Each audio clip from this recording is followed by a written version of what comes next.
Welcome back to the countdown. And we're down to the top 10. And this is where it gets really contentious because there's going to be people that just don't like the top 10. Because that's usually the way this goes.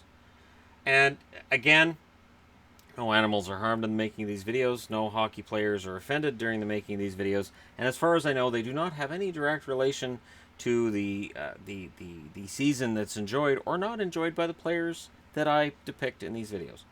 Number 10. I can't have Boston higher than 10. And Boston at 10 makes me nervous. Rask makes me nervous.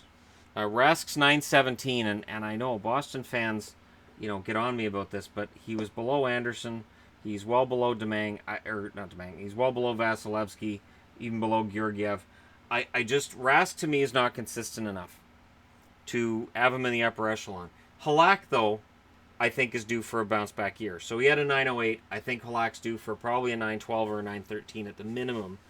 And I think he can replace Hudobin relatively well. I don't like him as much as Hudobin, but who does? And at least Hudobin went to a team I cheer for in Dallas, so it's okay.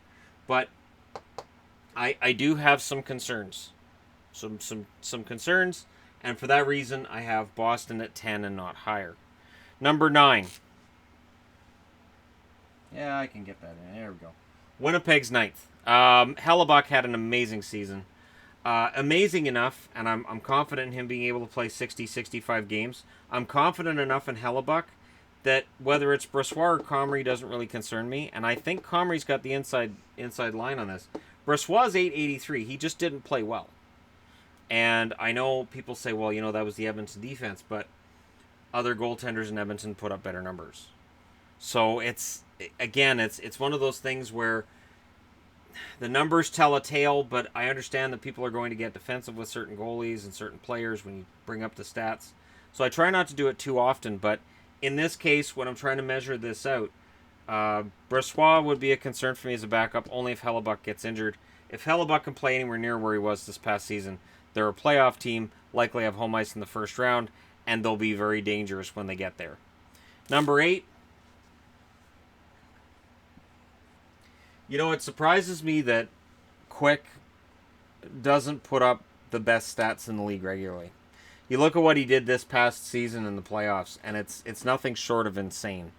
Now, Campbell, and there's an asterisk because Campbell played less than 10 games, had a 924 save percentage, which is 1 point better than Quick.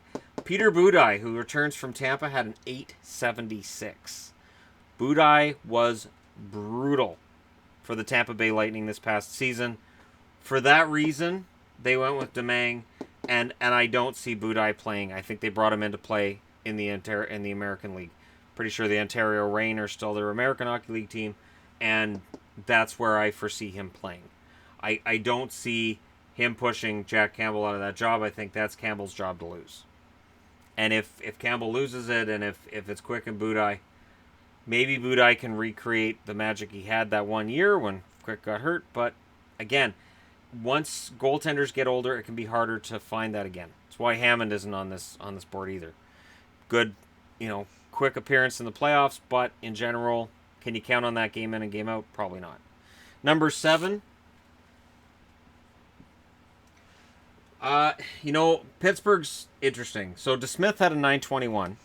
Jarry had a 908, and Murray had a 907. Now, Pittsburgh fans will say, you can't say anything about Murray having a bad year because injuries and because of his father passing on. And that's fine. That's fine. But a 907 still leaves me pausing and saying, okay, I'll give them 7. I will put them ahead of Quick and Campbell because I have more faith in Jarry and DeSmith as the backups. DeSmith was really impressive in his brief call-up, and Jarry looked relatively good as well. And Jarry has a higher ceiling than DeSmith, so Jarry could end up getting that backup job. But it could be a 3-man job at some point this year, and I believe that Pittsburgh has the goaltending to get them to the playoffs and potentially to that third cup in 4 years. Potentially. Number 6. Do you know how hard it was for me to try to figure out, okay, really, Murray and Jarry and DeSmith or Fleury and Subban? And what swayed me towards Fleury and Subban? Playoffs. Fleury was fantastic. He had a .927 save percentage during the regular season. He was injured for a portion of the regular season. It would be interesting to see if he had played 60-plus games, if he would have the energy left at the end of the year to have that run with Vegas, or if it would have caused him to be more tired. Series could have taken longer, and maybe Winnipeg knocks them out. But Subban is the backup. I think he's okay as a backup. I don't think he's a starter. I've had Vegas fans ask me, well, when Fleury gets older, can Subban be the starter? And I'm thinking, no, but there's other players that they can bring in. There's other guys that could be starters, or could be a starter. And I'm not overly concerned about Fleury falling off the map just yet. I think he's got a few more good years left. And according to the contract they gave him, so does George McPhee. Number 5. You know, for a large portion of this past season, Vasi looked like he was going to win the Vezina. He had fantastic numbers, and then gravity took over at one point. That's when everybody was speculating he was tired. He admitted he was tired at one point, and then he denied he was tired. And this is his second full season as a bona fide starter in the NHL. I don't have any reason to think he can't do it. Domingue gives me a little bit of pause, only because his numbers in Arizona were bad. And again, much like Brissois that I mentioned before, when a guy has bad numbers for a bad team, it's easy to push that aside. It's easy to say, well, yeah, but that doesn't matter. Because, still. But I would mention the name Antti Niemi to people who would say that, since Niemi put up good numbers on a bad team and bad numbers on a good team. So, yeah, it's hard to pin that down. But I have some concern with Domingue, and then beyond that in the organization as well. So Vasi, for me, makes that a top 5 in the league. Number 4, San Jose. Jones and Dell. 915 and 914 save percentage. Virtually identical numbers. Jones proved again in the playoffs he is a starting goaltender. He's a playoff goaltender. San Jose is going to put up a bunch of goals. They don't have to be world-beating goaltenders. They just have to be decent. And Dell posed a challenge at times during the season for maybe more starts. And that's when newer and younger fans might say, hey, maybe we could trade out the starter and get the backup in there, and he could be our starter, and we could save money, and we can use that to get... Yeah, fans do that, and it happens every year. I remember during Luongo's tenure in Vancouver, I would hear it with almost every backup. And it always kind of amuses me because, again, backups may get better stats because they play weaker teams. They may just go on a run, and because they've played less games, it may make their numbers look better than what they really should. But either way, Dell and Jones, pretty solid, and for that reason, they're number 4. Number 3.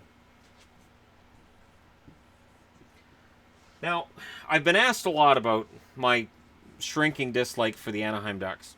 Look no further than Ryan Miller and his .928 save percentage, just above John Gibson and his .926 save percentage, and you tell me how that's not a good story. Ryan Miller came out of Vancouver. Vancouver wanted to bring him back. This wasn't a matter of Vancouver saying, oh, he's not good enough, we don't like him. He wanted to go back to Vancouver. No, Vancouver wanted him back. He didn't want to go back to Vancouver. And he signs in Anaheim. When your girlfriend's an actress, your wife's an actress, LA's a good place to be, or close. Anaheim, close. Hollywood, close. So he puts up pretty darn good numbers, which proves what I had said the year before about how his numbers in Vancouver may not have looked great, but the defense in front of him wasn't doing him any favors. See how that works? And again, and I get it, and I've made that argument myself. So some of these numbers on the board I'm going to be completely wrong, but Miller is an example of how last summer when he went to Anaheim, I was like, damn it. And at the same time, I said, I really hope this ends well for him. So we're down to Bobrovsky and Korpisalo or Rinne and Saros. What do you guys think? Korpisalo didn't have a great season. Korpisalo, for me, the season he had, and then Bobrovsky, and in the playoffs, he's had these meltdowns in the first round, and I know Columbus hasn't been a Stanley Cup contender, but there's only so many of these you can have before people say, well, maybe it's time to trade him out and bring somebody else in, especially if Bobrovsky wants a ton of money and this drags on into the season. If Bobrovsky's extension becomes a distraction, this number 2 could become a 12 really, really fast, and then 18, and then down they go. But Korpisalo can bounce back, and I think that Bobrovsky, Pretty solid starter. I think he's wrongly maligned. Looking at Braden Holtby as an example of how a goaltender can turn things around in 6 weeks. Holtby was done. He was out. He was finished. That was it. Waste of money at $6.1 million. 6 weeks later, he's holding up a Stanley Cup. Everybody loves him. So number 1, to the surprise of few, will be Pekka Rinne and UC Saros. Rinne had his .927 save percentage this past season. Saros had a .925.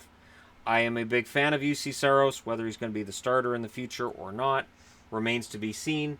He has an excellent opportunity, and it could start as soon as this year. If Rinne gets off to a slow start, Saros can steal some starts, we could see ourselves a goaltending controversy in Nashville. But it's going to be a very interesting season. So let me know in the comment section below how you guys see this shaking out. Again, this is just my opinion. I know it's not going to match very many others out there, but I went through these numbers over and over and over again and which goalies were where, and I waited 4 days before actually putting this together and putting this up. So, thank you guys for bearing with me. For anybody who watched all 31, thank you very much. And again, I have no problem debating about why goaltenders are somewhere. And yes, absolutely some goaltenders at the bottom could get off to really hot starts. Anderson sticks out as a guy in Ottawa that could have this big start, big emotional comeback. But Anderson asked for a trade out of Ottawa, so we don't know. And it's that uncertainty that drags them down. And then the numbers from last season weren't very good either. But there you go. Thank you guys so much for watching. Hit like and subscribe if you're browsing your way through. You just happened upon this video. And I'll talk to you guys again soon.